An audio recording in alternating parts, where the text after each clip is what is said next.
Hi mga kamamsi! Nagluto si mamsi ng chicken curry. Ayan.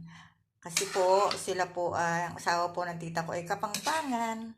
So, masarap po talaga silang mag-chicken curry. Tinuro sa akin ng tita ko kung ano yung masarap na chicken curry. Kasi pag Kapampangan po, ng chicken curry, masarap mga kamamsi. Ayan. Kaya ngayon, nalaman ko sa tita ko ang paano ang discarding pagluto ng masarap na chicken curry.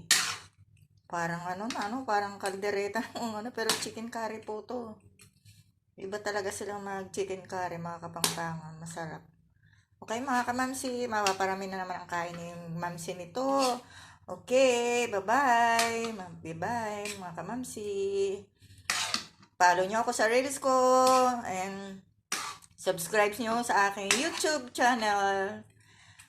Bye-bye! For my vlog and my reels. Bye-bye mga kamamsi. Bye-bye!